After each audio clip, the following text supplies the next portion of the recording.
This edition of Monocle on Saturday was first broadcast on the 10th of January 2026.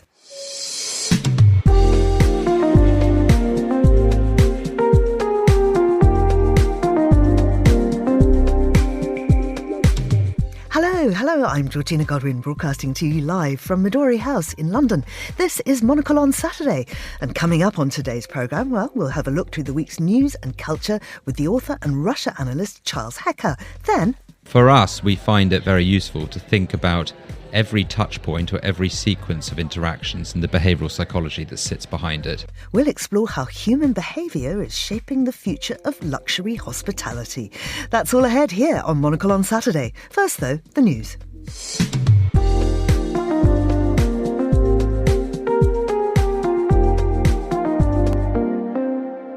The Syrian army said today that it had finished combing through Aleppo city's Sheikh Maqsoud neighbourhood, signalling a takeover from Kurdish fighters.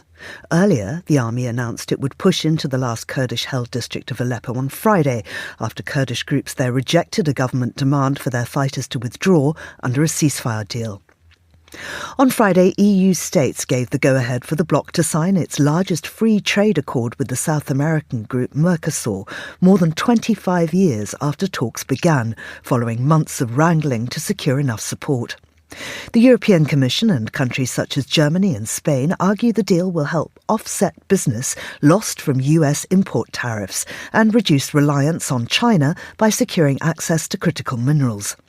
The approval clears the way for Commission President Ursula von der Leyen to sign the agreement with Mercosur partners Argentina, Brazil, Paraguay and Uruguay on January the 17th. And US President Donald Trump met with executives from some of the world's largest oil companies at the White House on Friday to discuss Venezuela, saying he wants them to invest $100 billion in the country to vastly expand its production. The Exxon CEO said at the White House meeting that the company sees Venezuela as currently uninvestable and needs to see significant changes to return there. Trump said, "We have to get them to invest and then we have to get their money back as quickly as we can," adding, "and then we can divvy it all up between Venezuela, the United States and them." And that's your Monocle Radio News. Hello and welcome to Monocle on Saturday. I am so pleased to be joined in the studio by Charles Hecker, author and Associate Fellow at the Royal United Services Institute. Charles, so much to say. We've been separated for your travel or mine for the best part of 6 weeks. Georgina, one of the really nice things about starting a new year is resuming old routines. And to be back in the studio with you is a unique pleasure, and I'm very happy to be here. Thank you. So listen, you've got a new title. I do. I'm very happy and honored to say that I have been recently invited to join the Royal United Services Institute as an associate fellow in the Defense and Security section.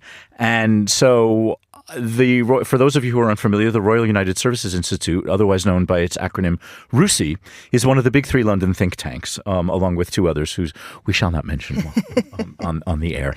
But it is London's first and London's oldest security and defense-related think tanks, and I will be joining a group of individuals who are looking at Russia and who are looking at broader issues of security and defense associated with Russia's new position in the world. I'll be looking at business. I'll be looking at economics. I had my sort of meet and greet and orientation session just yesterday, and I have to say that the people at RUSI are enormously welcoming and gracious and friendly, and they're already making me very busy. And of course you know exactly what you're talking about because you are the author of Zero Sum, which is the book about business in Russia. Well, thank you. I'd like to think that the book was a little bit of a calling card into the introduction process. I do owe a great debt of gratitude to a friend who's on the inside at RUSI who helped nominate me and shepherd me through the nomination process to join RUSI. And so the book has been transformational, in part through your own good offices and my appearance on Meet the Writers, Georgina, and sort of served as a little bit of something to pave the way into RUSI. Mm-hmm. Now, what have you been up to the last 6 weeks? What have I been up? Trying to keep up with the news, trying to do a bit of vacationing, trying to catch up with family and relatives. Spent the holidays in New York and in Puerto Rico, which is becoming a little bit of a family tradition. This is the second time I've been to Puerto Rico with some close relatives. It is guaranteed winter sunshine every single morning when you wake up, and it was glorious. Very happily, we left Puerto Rico shortly before the capture of Nicolas Maduro in Venezuela, which closed airspace around Puerto Rico. If we had stayed a little bit longer, I might still be there, which is not something to argue with, but I think we made it out by the skin of our teeth. Well, I too have been traveling around America in December. I was in, where was I? Miami. You started in Charleston and Charleston. then went to Miami, and then you were in New York. I'm following you everywhere you go. And then I did that transatlantic cruise on the Queen Mary, which was extraordinary, sailing from New York to Southampton. But I am about to go to Jaipur, which is the biggest literary festival in the world. I'm leaving on Tuesday. It's going to be amazing. Lots of Monocle people there, actually. Alex von Tunzelmann, who's a regular contributor, will be there. Oscar Guardiola Rivera, who talks about Latin America, and various others who we often, we're all friends and we often, do appear on each other's shows. So that's going to be a lot of fun. But after that, I was due to go to Adelaide Writers Week. Now, this is something of a tradition for me. I go almost every year. Louise Adler, full disclosure here, who runs the festival, is a very close friend of mine, and I'm involved in advising a little on who gets to go. A huge row around it. It looks like it may not even happen now. Now, this is all to do with the fact that a writer has been cancelled. So she is Dr. Randa Abdel Fattah. She's been disinvited from the Writers' Week, which is one of Australia's oldest and largest literary festivals. It was due to begin on February the 27th. She's the only author of Palestinian descent on the programme. She's the recipient of numerous literary prizes. She was going to be there to talk about her recent novel Discipline, which focuses on the lives of two Muslim girls, and it exposes institutional racism and censorship in universities and the media. And now here's what I think is really annoying people. Firstly, this was not Louise Adler's decision. She decided to invite her. She was overruled by the board, who've given a statement here. And it's extraordinary, the wording they used. They said, while they do not suggest in any way that Dr. Randa Al-Fattah's or her writing have any connection with the tragedy at Bondi, her past statements meant it would not be culturally sensitive to continue to programme her. This is doublespeak, right? So, Georgina, this is an ongoing story. This is all over the international media. I've been reading about this in The Guardian, and we've been reading about it in Australian newspapers. It is another in a piece of what's happening in the literary world, whether it's at universities or in the sponsorship of book prizes, or whether it's over Israeli-Palestinian issues or environmental causes, where book festivals have become the focal point of significant political controversy. I think that what's unfortunate about this is that you really don't want to see. I think no platforming and cancellation at a literary festival is the kind of illiberal censorship that literary festivals really themselves should be avoiding. This is not a good look for a literary festival to be canceling authors. You as somebody who's a significant participant in literary festivals around the world know this firsthand. I, as an author, if my book were censored or if I were disinvited from a literary panel for political reasons, I would find that enormously regrettable. And of course, in a world that is supposed to be promoting freedom of speech, cancellation really speaks quite directly against that.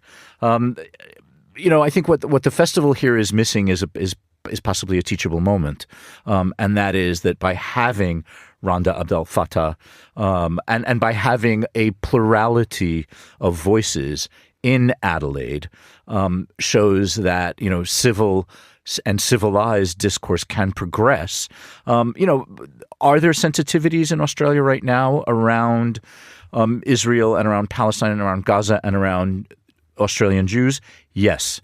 Does that, the teachable moment might mean that Australia could have moved forward. Adelaide, as a festival, might have been able to have shown that civilized discourse can take place in that environment. That opportunity has gone. So, everybody's sort of looking ahead at what might happen, because around 100 writers have now pulled out, including Zadie Smith, Richard Flanagan, Helen Garner, all of these really big names, Michelle de Kretzer, people who've all incidentally been on Meet the Writers.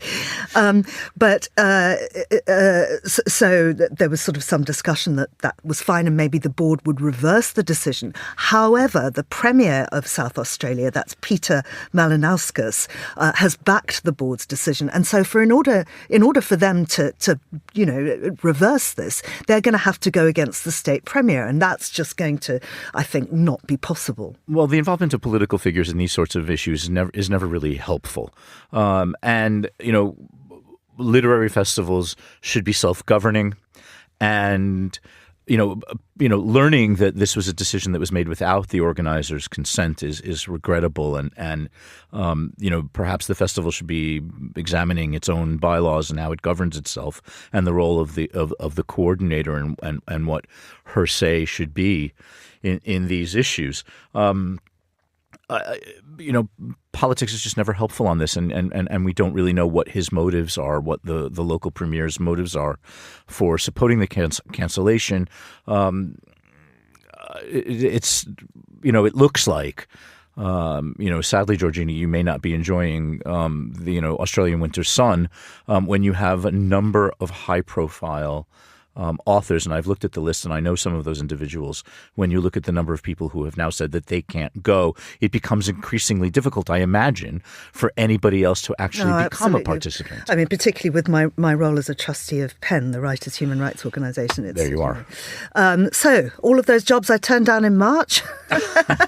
Georgina's back in business. Although I will be going to Georgetown for the second half of March, because they have the Lannan Literary Festival there. I'll be speaking to some amazing poets at that. Let's talk about Iran, because this is the other huge story that is absolutely everywhere.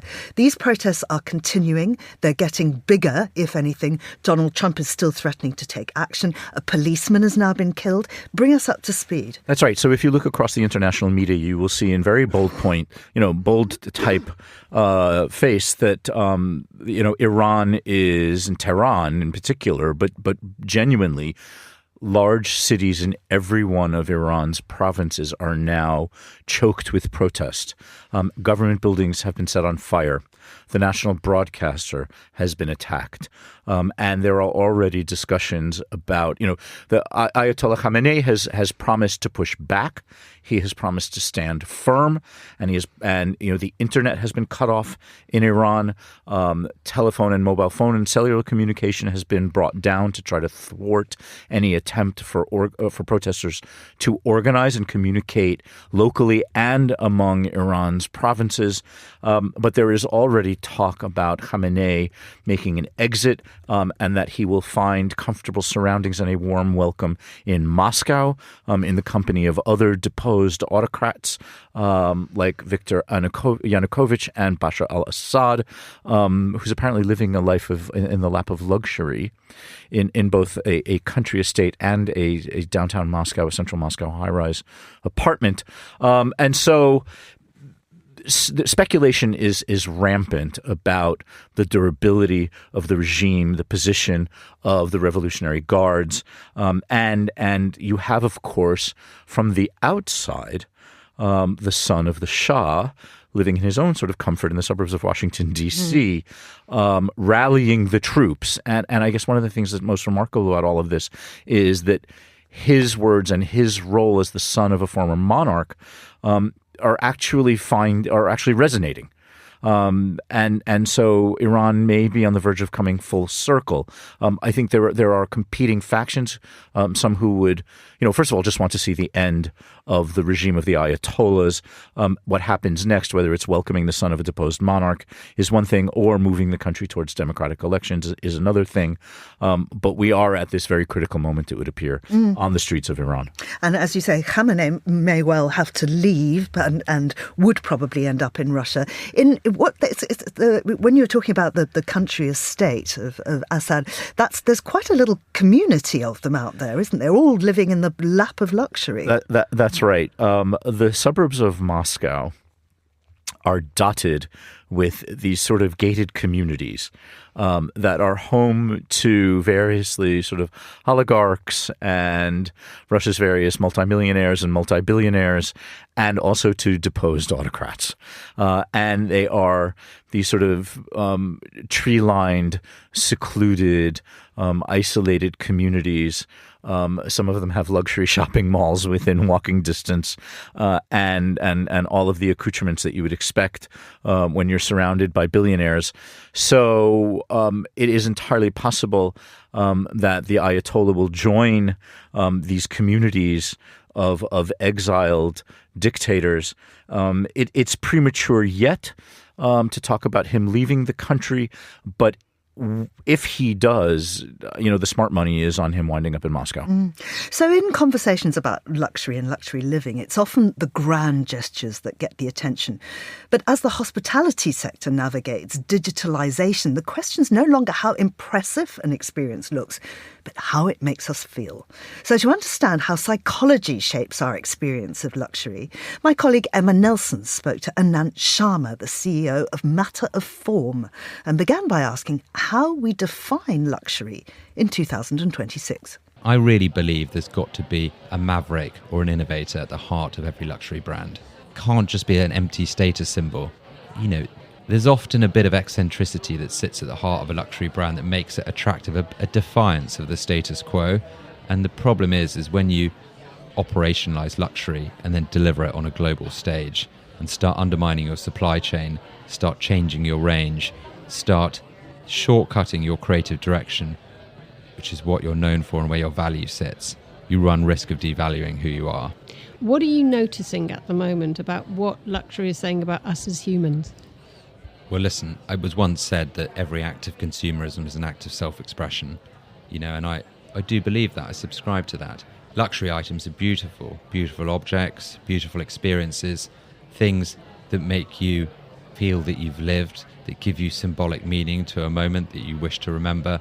Luxury is it's a conceptual way of celebrating something. And how does that translate into the nuts and bolts of running hotels? When you are trying to work luxury hotels and behavioural psychology, where do those points marry? So listen, if you've got one hotel, it's easy to have an intuitive approach to hospitality. Your hotel becomes an expression of who you are and your very personal sensibilities. Now, when you start scaling service into multiple properties, you're left with a challenge because not everyone is the same. Everyone's got a slightly different opinion on what good looks like, what hospitality means.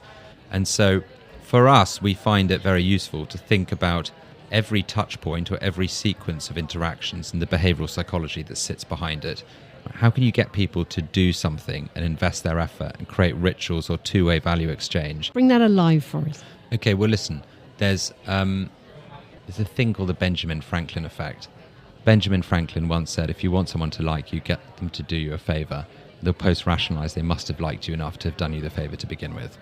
On the whole, people like to ensure there's a congruence between thoughts, feelings and actions. Now, in the world today, there's a lot of noise. The hospitality industry is growing significantly. There's a homogenization of how hospitality experiences are communicated and then how the service is delivered. The natural tendency is to attempt to shout louder and to be more wacky and more zany and to innovate the product. The truth is, if you can get people to engage in a small way in the experience, if you can add healthy friction into the experience, if you can turn a check-in into something that feels more ceremonial, if you can design little rituals or things that might actually demand a bit of effort or attention on behalf of the client rather than trying to over-optimize things, you create a far better relationship between the client and the brand. There is a proliferation of AI at the moment, which guarantees to give you an individual experience tailored to your algorithm. And yet the things that we have been hearing most from hotel CEOs is that the thing that gets their business bubbling is word of mouth. So where is the communication now when you are building your brand and you're building your hotel? I think word of mouth has never been more important, because nobody truly understands you or gives you like a sense of belief in a big decision you're going to make about a new country you go to or a hotel that you arrive at, like personal recommendation, when there are so many opinions online that frankly all slightly contradict each other because nobody's the same. And I think, if you look at other sectors like banking, I now pick my retail bank based on user experience. I like using Monzo because I think it's got a good app. My relationship with my bank is purely transactional. Right? It's not emotional at all. But hospitality is absolutely emotional. Well, exactly. And so now it's a real luxury to have a private banker, isn't it? But 50 years ago, we all had a private banker and perhaps went for lunch with them. They gave us a bit of advice and we trusted them. And so the value of luxury is actually in a human taking interest in who you are and thinking a bit like a therapist. What does an ant need in order to have a fulfilled year? And what are the sorts of trips and the sorts of experiences that are truly going to allow him to feel that he's lived his best year? Okay, and as we're talking about you in the third person now, we may as well play with it. What itch does an ant need scratching, and what's he spotted at the ILTM?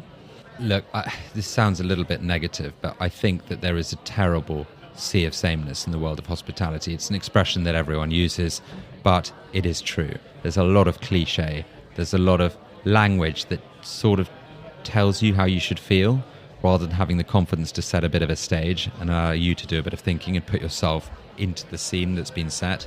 And so, with the work we do as well, and I'm sure many brand leaders feel the same, to try and take inspiration from categories outside of hospitality. And it's difficult because when you're in a great hospitality brand, you're trying to get people to understand this amazing sensorial experience, and you end up using a lot of adjectives and a lot of lofty language that, it does sort of instruct people what they ought to be feeling.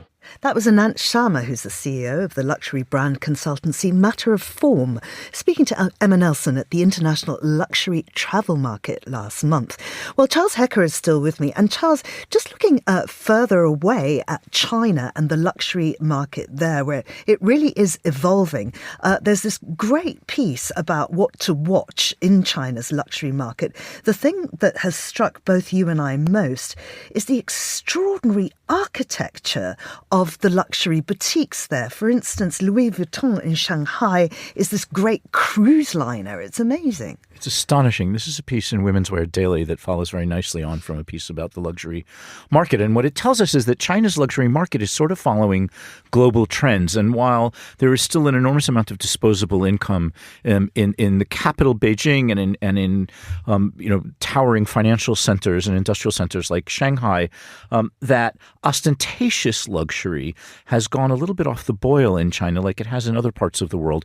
And what shoppers are looking for is experience and the architecture.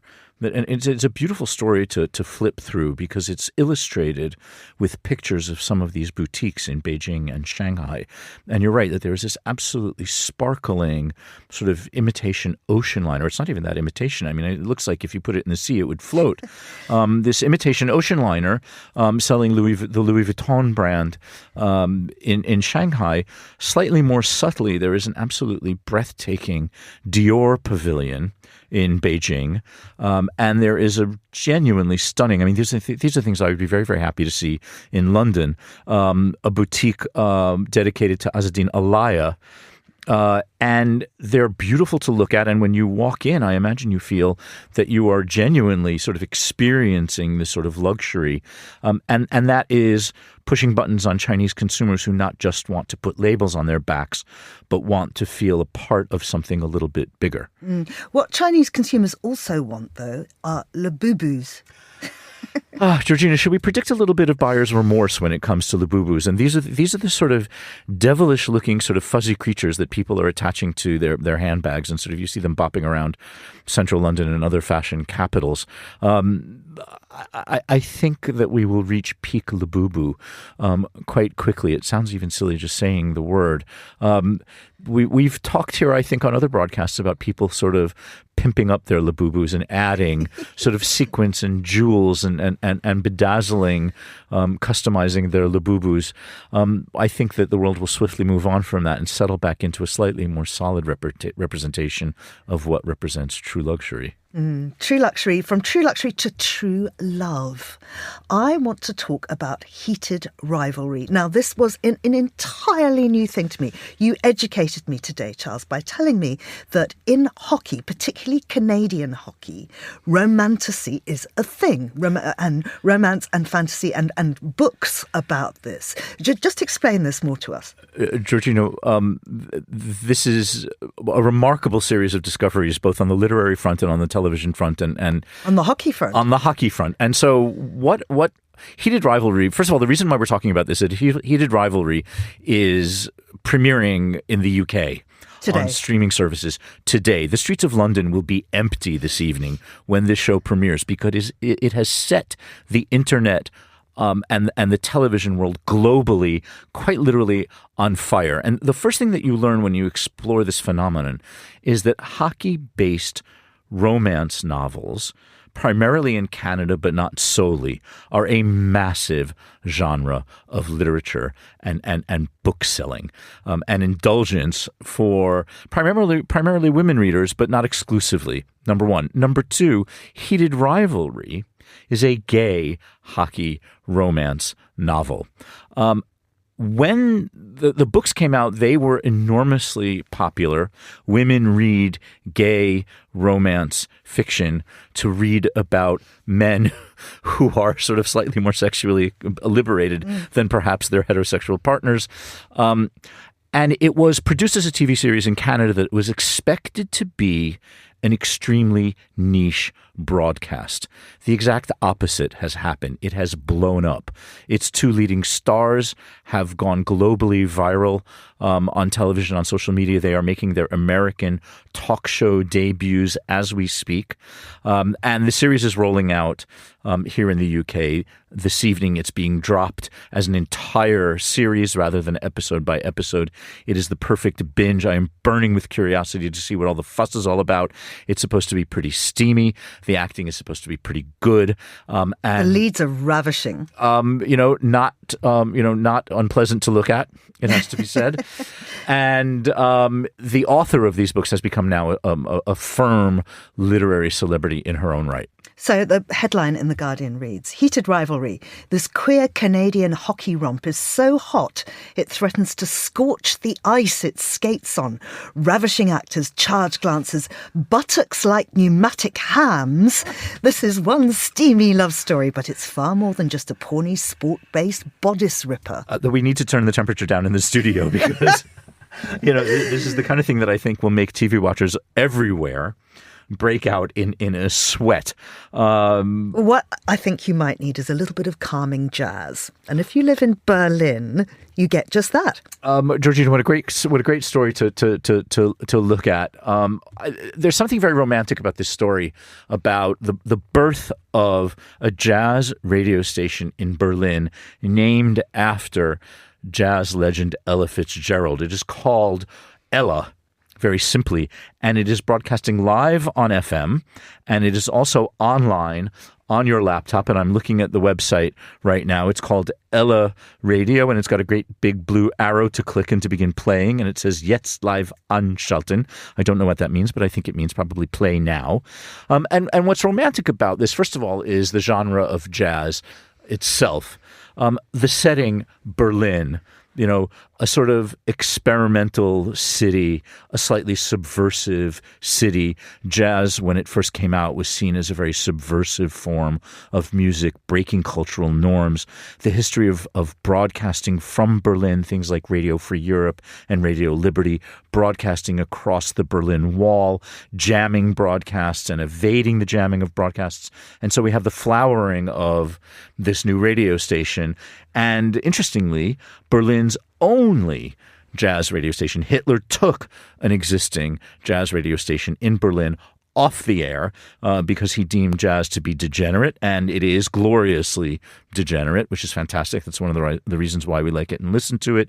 And I can't wait to click on this button and make it my Saturday soundtrack. Absolutely. And Ella Fitzgerald was so fantastic. I remember seeing her. She was in her 80s and she was almost blind, and it was at the Albert Hall, and she was sort of led on stage, and then this glorious voice came through. It was just, it's a moment I'll never forget. She is woven into our lives in ways that we're aware of and unaware of, and the Ella Fitzgerald soundtrack and songbook, and her collaboration with writers and musicians and orchestras and bands around the world. Just everywhere you look, she's there culturally, and it's comforting, it's reassuring, it's familiar, and just watching her voice explore its incredible range from the lowest of the lows to the highest of the highs, and just sort of scampering about the scales is a great experience. Charles, thank you so much. That's all we've got time for, but I really look forward to your take on the buttocks like pneumatic hams. See you next Saturday. Thanks also to our producer and studio engineer, Mariella Bevan, and of course to you for listening.